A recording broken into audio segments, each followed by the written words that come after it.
What's happening, everybody? It's Sean with Reactions to the Classics. Today we got a reaction to David Bowie, his album Scary Monsters, in parentheses, and Super Creeps, brought to us by our Patreon community. This is an exclusive album reaction for a few months for our patrons on the channel. And so every month they vote. It's the fourth month I've done this. Every month they vote and they choose among three options. And this one won this month. It tied on a previous month and just lost a randomizer. So I put it back up and it won handily. So this is an album that I have never heard. But if you'd like to support us in any way, check out that Patreon below. We do a lot of cool things like this for the patrons, but also we can do other stuff for you, song reactions, song battles, album reactions, and so forth. We're running a free trial, so please check that out down below. All right, so Trey and I ran a lot of Bowie's discography. I know a song from this album, but we basically just stopped at Aladdin Sane, right? We did Station to Station then eventually, so I guess that would have been the last one. I'm not big on the Berlin trilogy. This album followed directly after. I know a lot of you guys are. I totally get it. Absolutely love Bowie. I love Bowie. And I went head first into research on this. So there's going to be a lot of facts on this album. So if that's not your thing, I'm sorry, but it's just how it is, man, when you deal with classics, when you deal with guys like Bowie. All right, let's jump into it. It's his 14th studio album, released in September of 1980 through RCA Records. His first album following the Berlin trilogy. It was Bowie's attempt at creating a more commercial record after the trilogy proved successful artistically, but less so commercially. Co-produced by Bowie and, of course, Tony Visconti, which we'll get into that more in a minute. It's recorded between February and April of 1980 at the Power Station in New York and later at Good Earth Studios in London. Much of the same personnel from prior releases returned for the sessions, with additional guitar by Chuck Hammer and Robert Fripp. Yeah, King Crimson's Robert Fripp. And a guest appearance by Pete Townsend, which is just mixed really well into the song that he's on. The music incorporates elements of art rock, new wave, and post-punk. Unlike the improvisational nature of prior releases, Bowie spent time writing the lyrics and music. Several were recorded under working titles, and some contain reworked elements of earlier unreleased songs. The album covers a large-scale collage featuring Bowie donning a Pierrot costume with references to his prior releases on the rear sleeve. This garnered critical and commercial acclaim. It topped the UK albums chart and restored his commercial standing in the US, reaching number 12. It will later be referred to by commentators as Bowie's last great album. Now, I know some people think Black Star is that, but I mean for a long time at least, and a benchmark for subsequent releases. It was Bowie's final studio album for RCA and his final collaboration with Tony Visconti for over 20 years. It was the fifth and final Bowie album with the core lineup of Dennis Davis on drums, Carlos Alomar on guitar, George Murray on bass. They'd been together since Station to Station. Only Alomar continued working with Bowie hereafter. King Crimson guitarist I mentioned earlier, Robert Fripp, who played on Heroes, was brought back for the sessions, replacing Lodger guitarist Adrian Belew, who's fantastic as well. Bowie hired an additional guitarist, Chuck Hammer, after hearing him play with Lou Reed in London the year before. According to NME editors Roy Carr and Charles Shar Murray, Hammer added several textural layers, deploying guitar synth, and Fripp brought back the same distinctive sound he lent Heroes. The pianist Roy Bittan, a member of Bruce Springsteen's E Street Band, returned from the Station to Station session. And one of the reasons why Roy played on this is because Springsteen and the E Street Band were recording The River in a studio right across from them when they were in New York at the Power Station. I just thought that was cool. Hey, Roy, you want to play on The River? You want to come over here and play on this? Roy was in demand. And Bowie said this about the album. He said, there was a certain degree of optimism making it because I'd worked through some of my problems. I felt very positive about the future. And I think I just got down to writing a really comprehensive and well-crafted album. He also said, by the time of Scary Monsters, the kind of music that I was doing is becoming very acceptable. It was definitely the sound of the early 80s, end quote. I mentioned it peaked at number 1 in the UK. It was his first number 1 since Diamond Dogs in '74 and remained on the chart for 32 weeks, his longest time for an album to remain on the charts since Aladdin Sane in '73, so it had been a minute. On their end-of-the-year list, Record Mirror named Scary Monsters the second best album of the year, behind Sound Effects by The Jam, which is also up on this channel, while NME ranked it the 9th best album of the year. On the Village Voice's annual Paz and Jop Music Critics poll, which was a very, very well thought of poll, it placed 19th. And just because I love Bowie, just a little background or follow-up on what he did after this, he decided not to tour for this. Instead, he continued his acting career by performing the lead role of Joseph John Merrick in the Broadway play The Elephant Man, which ran from July of 1980 to January of 1981, and guest starring as himself in the film Christine F. Following John Lennon's tragic murder in December of 1980, he withdrew to his home in Switzerland and became a recluse for the most part. Nevertheless, he continued working, recording the title song of the film Cat People, which is up on his channel in a battle, and Under Pressure, of course, with Queen in July of 1981. The following month, he performed the title role in a BBC adaptation of Bertolt Brecht's play Ball and recorded an accompanying soundtrack EP, both released in early of 82. He also starred in the films The Hunger and Merry Christmas, Mr. Lawrence, both released in 1983. Reflecting on the critical and commercial success of this album, Tony Visconti stated, quote, "We kind of felt that we'd achieved our Sergeant Pepper, a goal we had in mind since The Man Who Sold the World." He further said, "It is one of my favorite Bowie albums ever." And some more critical acclaim. In 2000, Q Magazine ranked it at 30 on its list of 100 greatest British albums ever. 2002, Pitchfork placed it number 93 on its top 100 albums of the 80s. 2012, Slant listed it at 27 on its best 100 albums of the 80s.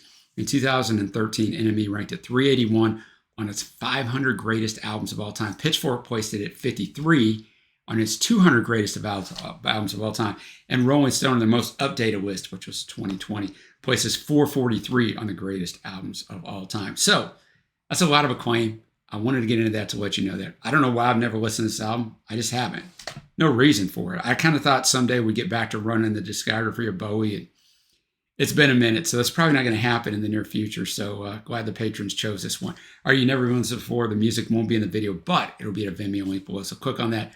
Follow along with us. Of course, all songs are written by Bowie, except where noted. Let's jump into it. With the first track, It's No Game, in parentheses number 1, because it'll be a number 2 that ends this album. Song is split in 2 parts, opening and closing the album.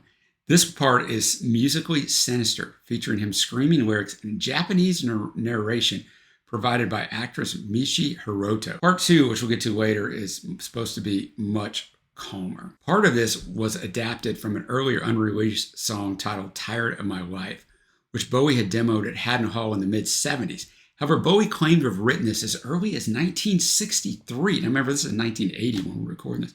A claim supported by Tony Visconti, who stated that Bowie wrote the song when he was 16. When composing it, he reused the same melody structure and several lyrics from that Tired of My Life, some of which shared similar themes to Bowie's 1970 album, The Man Who Sold the World. Bowie said that he employed a strident female vocal, the aforementioned Michi Hiroto vocal, to break down a particular kind of sexist attitude regarding Japanese girls and women in general. Hiroto recites the lyrics as is, complete with the strong male I pronoun.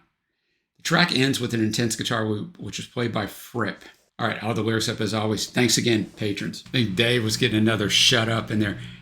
A good song, a really good song, right? A lot going on in it. Interesting having the Japanese lyrics in here. A lot of what he's saying in here, like, he does get into the last verse, basically, that he's going in with.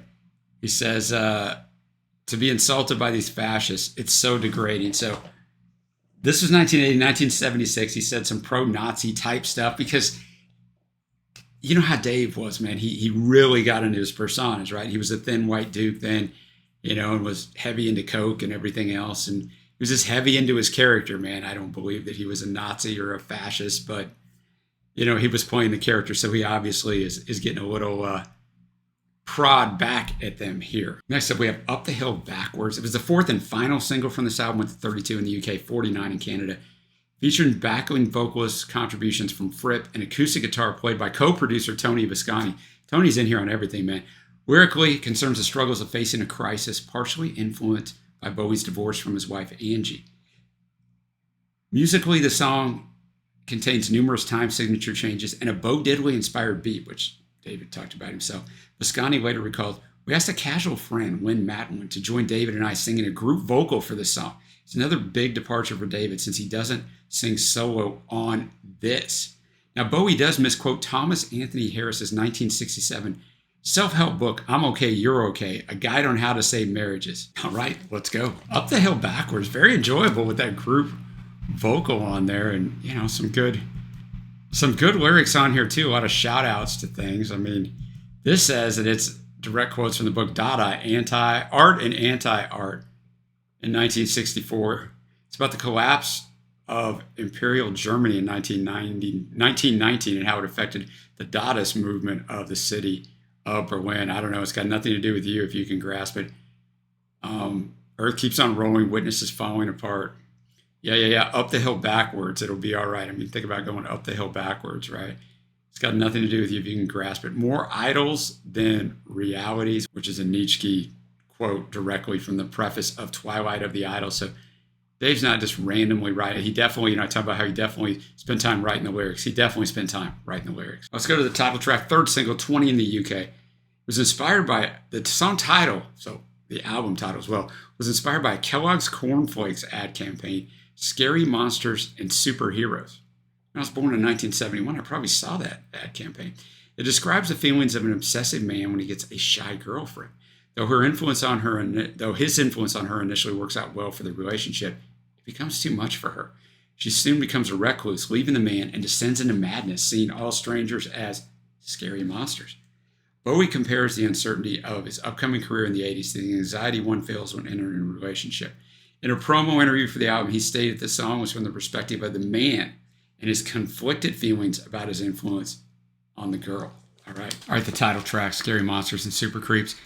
Definitely a much more stress-inducing song. I mean, that's the idea of it. It's uneven, and it should be because of the story that it's telling. So I thought he did a good job of that, but that doesn't surprise me with Bowie. And just the gang, and Visconti's great as a producer. So really well done, and a good title for an album as well. Next up, we have the song that I have heard from here, Ashes to Ashes.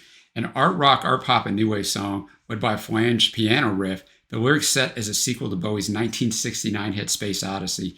The astronaut Major Tom has succumbed to drug addiction and floats isolated in space. He partially based the lyrics on his own experiences with drug addiction throughout the 70s, which there are some absolute crazy stories of that, and I share that in some of our reviews. Became his second number one UK single and his fastest selling single. Went to 101 in the US, so as usual, us here in the US were behind. The song's music video was at the time the most expensive music video ever made. Influential on the rising new romantic movement, commentators have considered it one of Bowie's best videos of all time. I gotta go watch that now. Session musician Chuck Hammer, I mentioned him earlier, played guitar synthesizer. Hammer, who dubbed his work Guitar Checker, like architecture. Visconti said that Hammer would pick a note out, and out of his amplifier would come a symphonic string section. Davis, the drummer, initially struggled with the ska drum beat. Bowie played the beat he envisioned for the drummer on a chair and cardboard box, which Davis studied and learned, recording the final take the next day. Although desiring a Wurlitzer electronic piano to tape Baton's piano part, Visconti ran a grand piano through an eventide instant flanger to imitate the sound of one upon learning the real Wurlitzer would take too long to deliver. I just point all that to let you know, like, they really took some time and some advanced stuff on this thing for 1980. Bowie said in Enemy in 1980 when it came out, is really an ode to childhood, if you like, a popular nursery rhyme. It's about spacemen becoming junkies. He said, we come to him 10 years later and find the whole thing is soured because there was no reason for putting him up there. So the most disastrous thing I can think of is that he finds solace in some kind of heroin-type drug, actually cosmic space feeding him an addiction. He wants to return to the womb from whence he came. It's certainly one of the better songs that I've ever written. That's what he said in 1980, and he'd written a lot of great songs by then. All right, a fantastic track, and the only track I think I've heard this song once, and I've heard the title track once because Trey and I did a reaction to it years ago, but this song is fantastic. I like the continuation of the story, but I mean, really part of the story of the song is just the unique sound to this thing. Hammer with that guitar synthesizer is very, Andy Clark's in here on a mini Moog as well.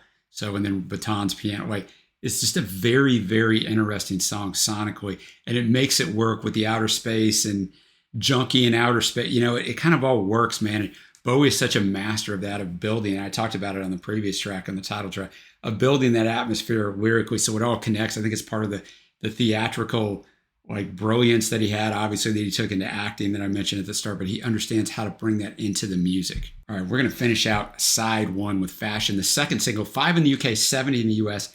It was the last song completed for the album. It was originating as a reggae parody titled Jamaica. It's a post-punk dance and funk track, structurally similar to Bowie's Golden Years. Bowie said, that song had to do with that dedication to fashion. I was trying to move on a little from that Ray Davies concept of fashion to suggest more of a gritted teeth, determination, and unsureness about why one's doing it. When I first started going to discos in New York in the early 70s, there was a very high-powered enthusiasm, and the scene had a natural course about it. It seems now, he's saying this in 1980, it seems now to be replaced by an insidious, grim determination to be fashionable, as though it's actually a vocation. There's some kind of strange aura about it. Also, I've saw in here, he makes a slight jab at Gary Numan's successful single, Cars. He was seen by many as a leader in new romanticism by putting beep beep in the chorus. Gary's going to think he's coming at him in a few other songs too in a few minutes. Fashion, definitely a different song to finish off side one. I like it. It's catchy. It has that Bowie feel to it. I am kind of surprised it was the second single they went with, but I could see how this probably played big in the dance clubs, ironically enough, because of what he's sort of going after. All right, let's kick off the second side with Teenage Wildlife. Running in almost 7 minutes, it was the longest track on here and his longest composition since Station to Station. Bowie says, ironically, the lyric is something about taking a short view of life, not looking too far ahead and not predicting the oncoming hard knocks. Nothing wrong with that. And in a 1980 interview, Bowie commented on Gary Numan in his Whiz Kid World See Gary's Back. We got the beep beep in the last song several times, saying, what Numan did, he did excellently, but in repetition, and the same information coming over again and again. Once you've heard one piece, it's that false idea of high-tech society and all that, which doesn't exist. I don't think we're anywhere near that sort of society. Boy, if you only knew, right? It's an enormous myth that's been perpetuated, unfortunately. I guess by readings of what I've done in that rock area at least. And the consumer area television has an awful lot to answer for with this fabrication of the computer world myth. Dave had no idea what was coming down the horizon. All right, Teenage Wildlife, fantastic guitar work from Fripp on here. But the whole song was great, right? It just kept building and building. The more it went on, the more I liked it. And I always pick faves and honorable mentions at the end. I'm going to give one away. I put an honorable mention halfway through the song, and then I changed it to fave at the end because just a really good song. Side 2 of this, the streams just fall way off. But this song is great. Next up, we have Scream Like a Baby. Gary Numan thought this song was at him as well. And I've got a couple things on my research that this song is about. They're kind of the same thing, but I'm not going to get into them until I actually read the lyrics and we listen to it. It is set in the future. The story is related in the past tense in a fashion Bowie is described as future nostalgia. He says a past look at something that hasn't happened yet. So try to wrap your head around that. But some people think it can be read as a criticism of anyone young and successful, including Bowie himself, not necessarily just Gary Numan. Music journalist Peter Doggett also suggested maybe aimed at Bowie's former manager, Tony DeFries. The line about chilly receptions is somewhat reminiscent of a similar line on Fame. So we'll dig into this and decide for ourselves. All right, a very interesting song. Great drumming on this one. And it's very catchy, with the harmonizing and kind of call and response coming in there at the, but it's about two homosexuals, our protagonist and then Sam, who ends up getting burned in an oven, kind of a concentration camp Nazi thing, reference in there, how horrible it was, because they not only killed the Jews, they also killed anyone who was homosexual, but that's a whole nother story. But they're together, they know each other, and they're not together, but they know each other. They never got to get close, and Sam's in the prison hospital, and they talk about the different things there. So their arrangement is this really well done thing over a heavy lyrical song. Got 3 songs left. We got a cover here. We got Tom Verlaine of television fame in the song Kingdom Come. It was on his solo debut album back in 1979, and he played lead guitar on this, but Bowie didn't like it, so he had Fripp do it and replaced it. All right, Kingdom Come, really good guitar work, which you would expect since Verlaine wrote it. It's crazy that he got replaced on it, but I'm going to trust that Dave knows what he's doing. Kingdom Come, kind of a biblical thing, and talking about he won't be breaking any rocks, so this guy's in prison. So some people believe David chose this as a sequel to the previous song since he was in prison. I haven't seen where he said that anywhere, but it does make sense. 2 songs left. We got Because You're Young. On release, David dedicated it to his then 9-year-old son, Duncan. This is the one that Pete Townshend's in, but I read that his contributions are placed very low in the mix, so Dave must have not thought much of that, but figured maybe he could kick Tom Verlaine, but he better not kick Townsend from his album. I don't know. All right, Because You're Young. Interesting to dedicate this to his 9-year-old son, but it doesn't have to, the content doesn't have to, necessarily pertain to the person you're dedicating it to. But I think this is about 2 young lovers, and the guy cheats on the girl and maybe is abusive to her. I don't know, but how we think we're in love when we're young and we're really not. Some of us were and are, but still very catchy. Very well done. The production on here is top notch. Definitely more commercial, this whole thing, than the Berlin trilogy for sure. But we got one more song left. And of course, It's No Game number 2. In contrast to the musical and vocal intensity of number 1, which led the album off, it's much calmer, similar to how the album begins. It ends with the sound of a tape rewinding and playing out, although this time it slows to a halt. And then in 1980, in a promotional interview for this album, David said the reason for doing 2 different versions of the song. I think the reasoning behind that stems from not wanting to come out with one blatant sort of protesty song, but shows that feelings of anxiousness about society are expressed in different levels and with different intensities. The course of the album takes you through a lot of the doubting and dilemmas that I myself as a writer find myself in. And so you open with one kind of protest, which gradually and insidiously becomes something less traumatic by the end of the album. All right, let's go. All right, the album closer, It's No Game, part 2 or number 2. It's not really a sequel as much as a retelling, but he's calmer in it. And a lot of people think this has a concept to this album, and it sort of does, but Bowie actually said he named it this partly because of a smorgasbord of things in here. So I don't think he quite saw it that way, so I'm not going to give you that whole concept. You can kind of see it a little bit, especially throughout the second side, but some people deduce that he's still has the same problems as he did at the start of the album, but he's calmer about it. I don't know, but well done. And that is going to bring me to my favorite tracks. Honorable mention, we'll go Up the Hill Backwards. Faves are going to be Scary Monsters and Super Creeps, Ashes to Ashes, and Teenage Wildlife. Now we'll get to my overall score. Look, I love Bowie. I think he's fantastic. I think this album is a definite, for me, improvement on the Berlin trilogy, but I know those of you that love that are going to see it a different way, and I totally get that too. That's Bowie is literally one of those artists that has something for everyone, depending on what you like. Ziggy Stardust is one of my top 10 albums of all time, of any artist. So I love Hunky Dory. Those are probably my favorite of Bowie, but I mean, what I love about it is people have all these different phases of him, and they're all legitimate, right? So overall score on this is going to be an 8.25 on first listen. Fantastic stuff. Thank you to the patrons for voting on this. And like I said earlier, if you want to be part of the community, check out that link below. Try the free trial and let us know what you think. Until next time, guys, I will see you.